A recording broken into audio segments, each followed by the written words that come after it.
en el espacio político del día y encrucijada en la oposición. ¿Qué hacer con la dictadura chavista madurista que no quiere dejar el poder? Sin duda, este es el problema y ya lo hemos analizado de muchas aristas, desde el lado chileno, desde el lado ideológico, desde lo que pasa en la política interna de los países, desde el sistema internacional.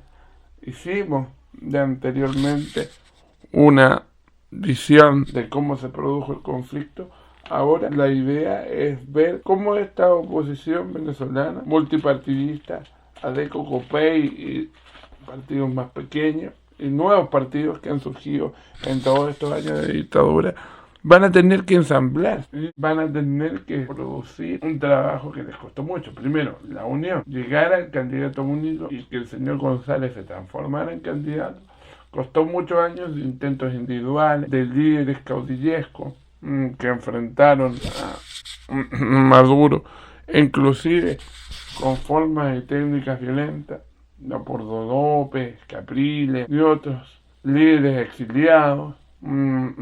persecución política, los intentos de Piñera en Cúcuta ayudando a estos líderes, un gobierno paralelo como el de Juan Guaidó, eso sumido al exilio, a la represión y a todo lo que eso implica. Las recombinaciones que sí han existido a ADECO y a COPEI por todas las consecuencias que trajo el ya contado acuerdo de punto fijo en episodios anteriores, lo cual sirvió para dar una estabilidad a los venezolanos cuando terminó su dictadura en los 60 y permitió años de democracia, pero que se transformó en un vicio electoral y que, acabándose la buena época del petróleo, trajo consigo descontento, pobreza, inflación y dificultad, y el populismo en política, y el deterioro, populismo, anarquía y soluciones simples de la clase política, lo cual fue acabando a los partidos políticos tradicionales, COPEI, ADECO y otros más. Por lo tanto, el camino que debe hacer la oposición va a ser un camino también complejo. Tuvieron que conversar, tuvieron que dialogar, llegar a acuerdos, entender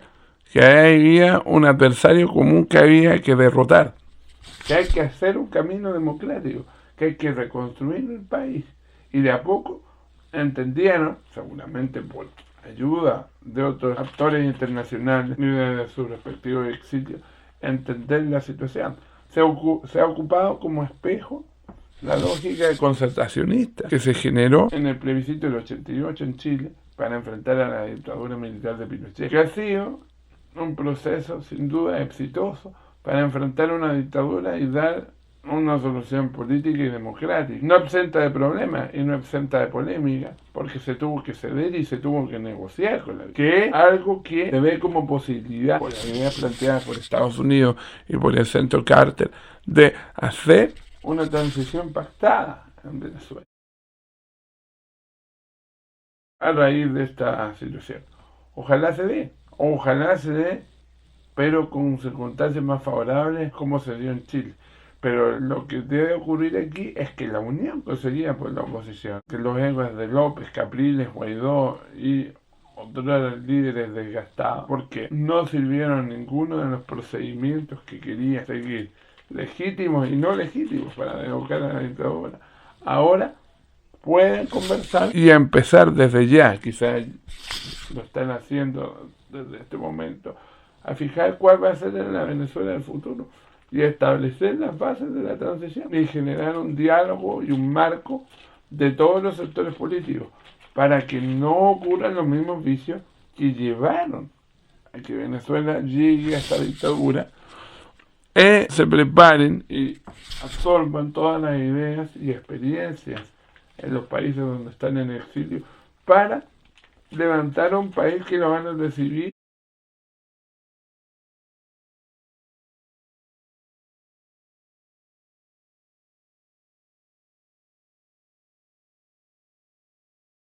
en la ruina o casi la ruina, social, política y económicamente, y que va a requerir sin duda una actitud, una forma de reconciliación porque puede que sigan todos juntos como coalición y van a tener al lado al chavismo-madurismo, que va a seguir articulado en distintos partidos políticos, PSUV y aliados, y van a tener que aceptarlos como interlocutores. Ellos tendrán que cambiar los códigos y volverse partidos democráticos, disolver los colectivos y someterse a la voluntad popular y respetar los códigos de la democracia y no ir con los estoperoles para arriba. Pero evidentemente va a ser difícil no entender que van a tener que convivir con eso, además de otros partidos políticos que surjan. La vuelta del multipartidismo traerá también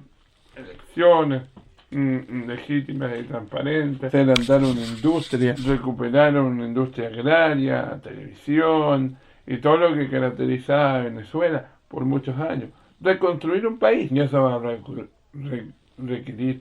asesoría internacional, financiamiento internacional, ayuda, que sin duda la van a tener, pero si no se tienen claras las metas, si no se trabaja a largo plazo para reestructurar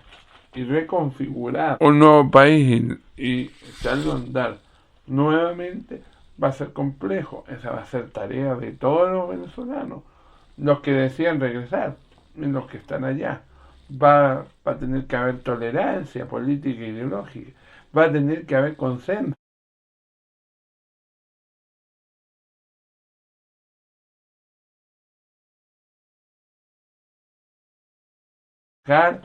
Las discusiones y fragor político, de buscar soluciones intermedias, dejar de lado los egos y las disputas de poder,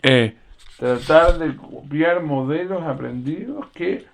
puedan servir, adaptados obviamente a la realidad venezolana, pero no está las aristas para experimentos ideológicos o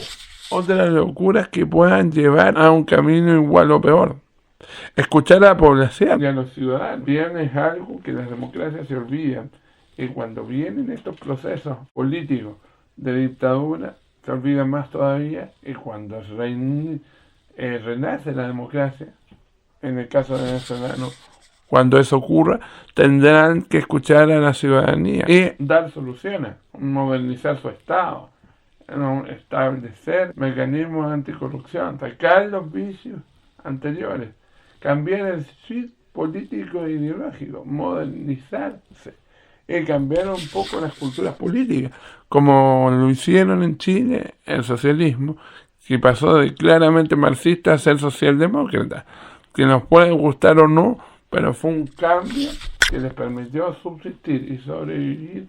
y que se ha dado resultados. Eso también van a tener que enfrentarlo los partidos políticos venezolanos. Van a tener que cambiar su mirada del mundo y la sociedad. Y desde ya deben estar planificando,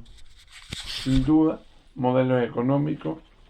para levantar a un país que va a estar en pésimas condiciones. Evidentemente esos son desafíos que la oposición venezolana debe entender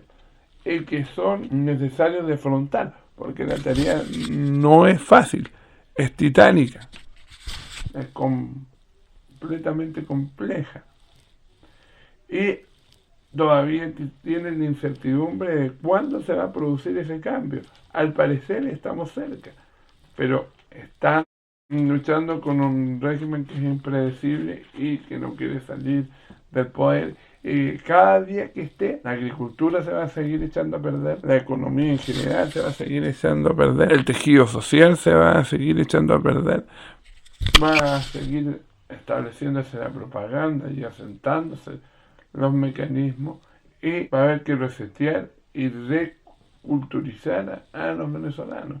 generar una nueva perspectiva educativa, una nueva perspectiva en las universidades, o sea, un nuevo país completo, una nueva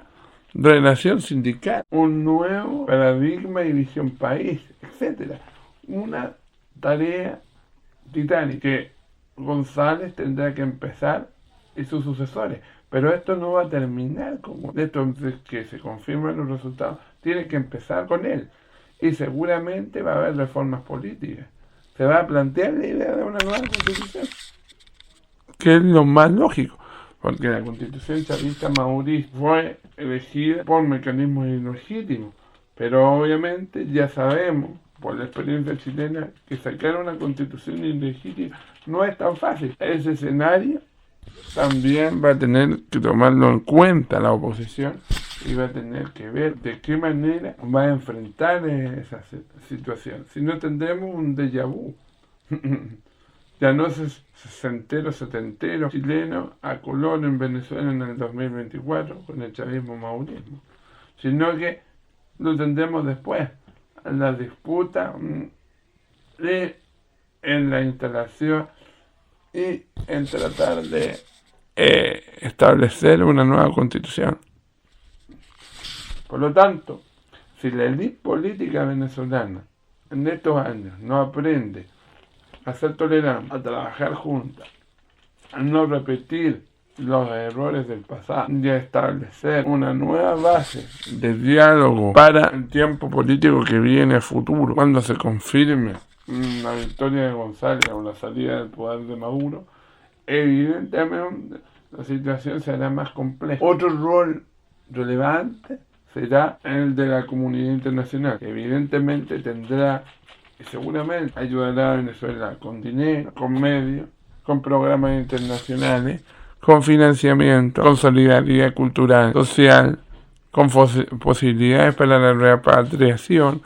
etc. Lo cual es un proceso lento, pero va a ser satisfactorio. Y no todos van a volver. Muchos se van a quedar en otros países. Eso también es una realidad que van a tener que asumir los venezolanos. Evidentemente, las bases del interés internacional de los países vecinos y de toda Sudamérica es que se reintegre hacia la democracia sea lo más pronto posible, ya que también solucionaría los problemas de migración que hay en muchos países por la excesiva cantidad de venezolanos. Por lo tanto, esa vuelta tampoco va a ser inmediata y paulatina, y va a tener que ser coordinada por el gobierno venezolano y las autoridades locales de los restantes países. O sea, es una tarea larga la que se viene, difícil, y que evidentemente se estará monitoreando por muchos líderes y muchos países. La solidaridad es esencial en este minuto, y no va a terminar hasta que Venezuela empiece un ciclo democrático entero. Pero son tareas que son desafiantes y que la oposición venezolana, si está unida y está clara a lo que quiere llegar, puede conseguir. Pero aquí no da lugar para mezquinar.